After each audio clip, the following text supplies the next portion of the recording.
everybody. Happy Thursday evening. I hope everybody is having a nice, relaxing evening at home. Here goes another video. This is a commentary on the T.I. and Tiny sex crimes saga. This time you're gonna hear from the lawyer who's, assisting the victims of T.I. and Tiny.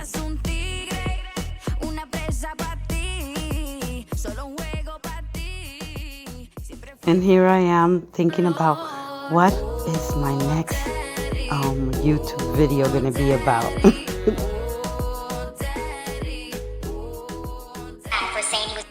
Okay, so as you guys already know, I am following the T.I. and Tiny sex crimes trial. It hasn't started, but it's gonna be really interesting. I believe that T.I. and Tiny will probably lose half of their fortune to try to stay out of jail. I believe that a lot of people are going to become rich off of this, and I guess T.I. and Tiny are gonna have to give up their comfortable lifestyle of being wealthy, and I think the American government is gonna make a lot of money from this, and maybe some of the victims are gonna make some money out of this. But in reality, what's really important is that there's other people that have done much worse than these two, and these are the same people that we're watching all the time on TV.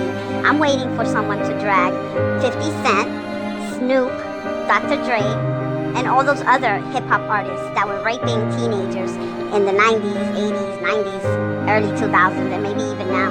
Like, there's a lot of people that have done the same or worse, and all of a sudden, you don't hear from them. 50 Cent and Snoop, they have been treating women like garbage for centuries. I mean, for decades. But anyway, so here's the lawyer. Here's T.I. and Tiny's prosecutor. That is the best course to take. That way these women are protected from T.I. and his associates. Hi, Ellie Andrews from the Jasmine brand. I was wondering, what are these women seeking when it comes to them planning to sue? What they're seeking is justice. That's all they've been seeking this entire time, justice. These women have never put forth a request for money. They've never asked for money. Again, like I said just now, a few seconds ago, Steve Sadow, maybe he misspoke. Maybe he misspoke to the New York Times. Because I'll tell you right now, I didn't ask him for $1. And from what I got from the conversations that we had, from the emails, they were very interested in killing this story and killing these claims. They didn't want this to get out. Okay, so this is the lawyer who is representing the victims, and he is not playing. He's young.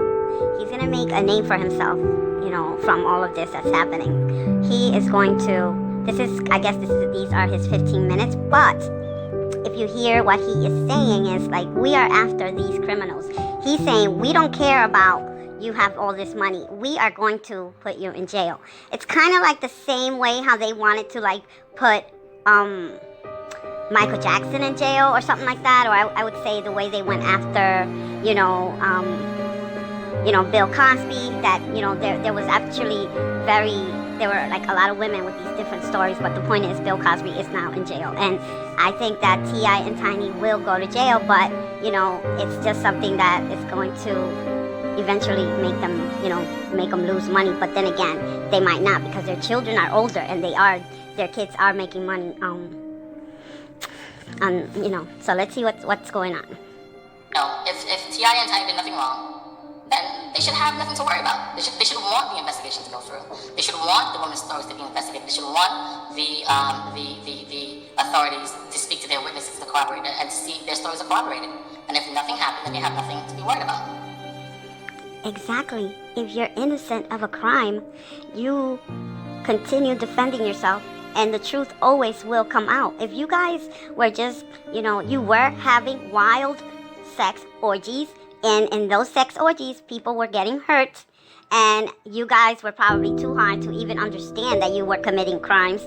I believe that this is something that happens a lot, in the industry, but nowadays, people can actually make money for something, like the groupies have been around since the beginning of forever, so, but just because you're a groupie, it doesn't mean that you should be getting raped and drugged and, So let's see what's going on. And when it comes to Shekinah, what are you guys thinking from her? Well, Shekinah defamed Sabrina Peterson's character, and then 3 days later she attempted to apologize for it. Not even apologize, but she attempted to walk it back 3 days after. But that's too little, too late. At the end of the day, you cannot come out saying that someone engaged in sex acts, engaged in sex trafficking, engaged in all these different things when you have zero facts to back that up. You know that you're lying, and that's exactly what she did. Okay, so Shekinah said, we already know what she said. She put the last coffin on put that nail on that coffin, or whatever the word is. But the point is that Shekinah, she told on T.I. and Tiny, by trying to come at Sabrina, you were involving yourself in what's going on. Don't come out here talking about you don't know what they were doing when you were on the show, VH1. Everybody thought that you was somebody's girlfriend. And I won't be surprised if Shekinah and Tiny are, fucking each other, which probably has happened, but again, Shekinah. Okay, let's hear it. She wanted hits, she wanted Facebook likes, she wanted Instagram likes, and she got them. So now she got most of his love. And just to confirm, none of these women consented to the sexual acts that were against them.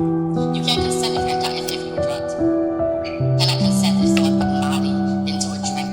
And I think the drink of choice for a lot of them, from what they told me, was Sprite. Get a kind of Sprite. Told them to drink out of this kind of Sprite. You cannot consent if someone, in the case of Jane Doe 2, which happened in LA, you cannot consent if Tiny spikes Patron and hands you Patron and tells you to sip this, and then all of a sudden you lose control of your decision-making skills. I know for a fact that does happen because, like when you're in a situation where you're drinking and you're tipsy, you might be smoking, your inhibitions are down, and anybody can slip you a drug, and then you are basically you're being drugged, and it's not anything that's done at the time. It might not seem like it's malicious, but after the fact you realize what just happened. And this does happen to a lot of people, men and women. It's not just women who get sexually raped or date raped. Men get date raped too. So that want to protect them from T.I. and Tiny and their associates, and also to preserve the investigations and to preserve the integrity of the investigations. I also did not provide any of the witness identifications or any of the evidence that I have to substantiate any of the women's stories. And the jurisdictions, again, it's Los Angeles District Attorney's Office.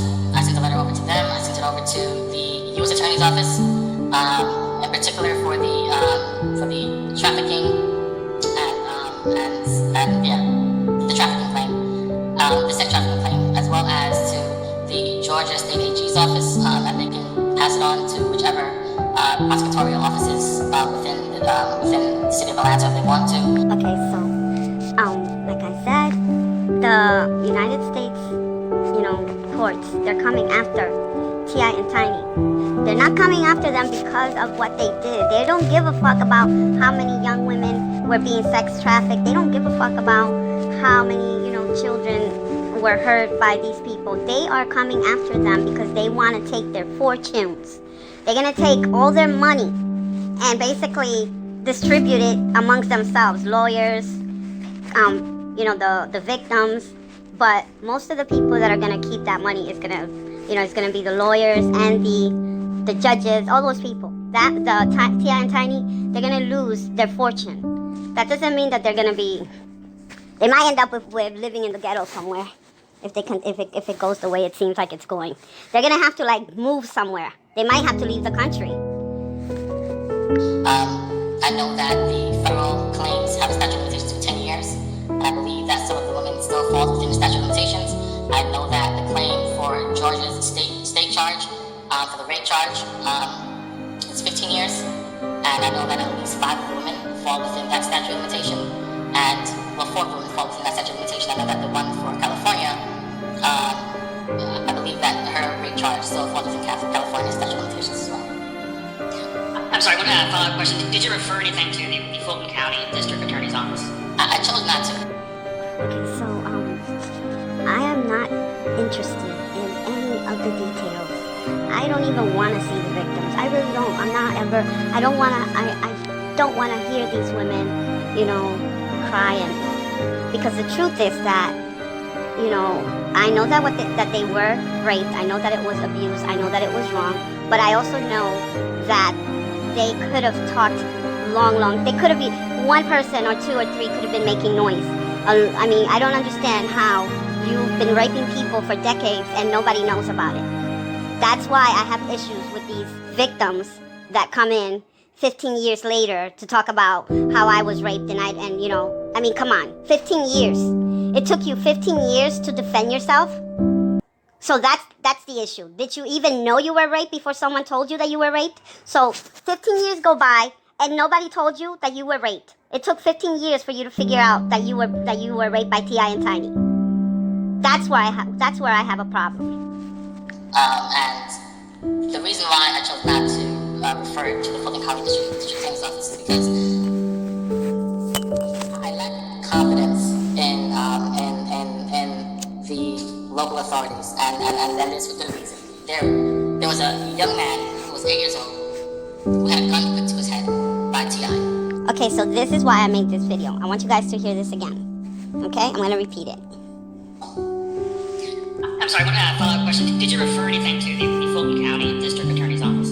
I chose not to, and the reason why I chose not to. Okay, so this is a real thing that happened, but I don't understand how these people have done so many horrible things and VH1 gives them a show. So you gotta literally be a rapist, a criminal, you gotta be a drug addict, or you gotta be like a whole bunch of, street thug, so you can get a show on VH1. Because VH1 seems to like to hire criminals. They're giving a show to Cardi B. She's getting a show. Now Cardi B is also a criminal. She has the same type of she's got some questionable sex crime history. So VH1, if you see anybody on VH1, you better believe they're criminals. VH1, in order for you to get a show on VH1, you gotta be a criminal. I refer to the Fulton County District Attorney's Office because I lack confidence in the local authorities, and there's a good reason. There was a young man who was 8 years old who had a gun put to his head by T.I. His mother called the police. His mother had this incident occurred at 3 o'clock in the afternoon. His mother called the police. His mother was 7 months pregnant at the time. His mother went into premature labor as a result of this. T.I. put a gun to the 8-year-old kid's head, to a 6-year-old kid's head, and to a 4-year-old kid's head because he had 2 little brothers with him. He's now in his 20s. I spoke with him, and I submitted a FOIA request, and I got a copy of the police report. There is nothing in the police report that indicates what occurred on that day, which is very troubling to me. The police report literally says that this was a breaking and entering, a kidnapping, and I believe it's mentioned battery. No evidence, no investigation occurred, no detail of the accounts, nothing. This kid, who is now in his 20s, can remember down to the cereal he was eating at the time. Yet, I'm sorry for raising my voice because this upsets me. Yet, the DeKalb County Police Department had zero record of his account in this statement, and no kind of investigation was conducted. So listen to this. Don't anybody who hears this video, T.I. put a gun to 3 little children. They weren't even teenagers. They were children. And the mother was pregnant. And, the idea of anyone putting a gun to a child's head, it's permanent damage. Like, it's such a traumatic thing that happens to a child when they experience that level of violence that, I don't even know what to say. But again, you know what? In this world, it doesn't matter if you're a criminal. You could be very successful as a fucking criminal. And not only a criminal, a deviant. Someone who goes around raping and punching and hitting, and children are even involved in the mess. So I want to know how this story is going to be told. Because this is one hell of a story. This is like Shakespeare. A total Shakespearean play. Or like a Greek tragedy. This is a total Greek tragedy. Mum always says that even as a baby, other babies were crying and in a sort of monotonal way. But if I'd call out to Mum rather than Mum, like other kids, I would go, Mum, sort of, Mum.